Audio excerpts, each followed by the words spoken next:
Udefra en almindelig kontorbygning. Jeg synes, det er skideskægt. Inden for et tilbud for 15-17-årige på vej mod en uddannelse.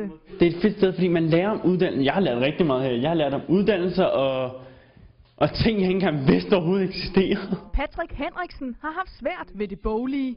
Altså godt nok kan jeg en lille bitte smule japansk, men det er svært. Nogle gange så havde jeg bare siddet, hvor man skal sidde stille og skrive i sin bog og sådan noget, og bare blive ved med at skrive.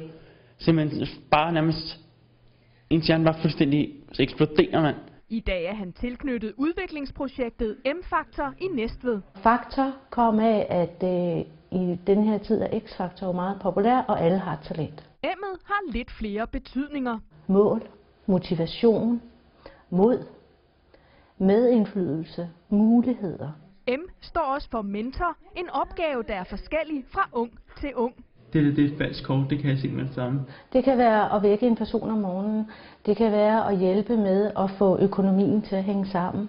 Hente nogen, hvis man har brug for det. Vi går ind og vurderer, i hvilken retning har den pågældende unge ressourcer, som vi eventuelt kan komme til at udnytte i forhold til, at de unge bliver bedre i stand til at træffe et valg i forhold til en fremtid. Så forsøger vi at skabe nogle relationer, skabe noget netværk blandt de unge, der er her. Opskriften har virket på Patrick. Jamen jeg synes for det første ikke så keder man sig i hvert fald ikke så tit, det vil jeg sige. Der er altid et eller andet, man kan finde på. I dag drømmer han om en boglig uddannelse, både på grund af M-Factor-projektet og så en lille episode med et par kammerater. De har prøvet at komme op og slås og sådan noget, ikke?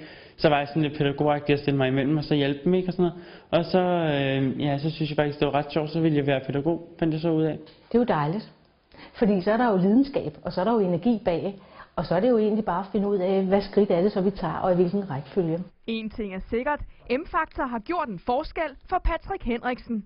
Det vil jeg sige. En kæmpe eksplosion bedre.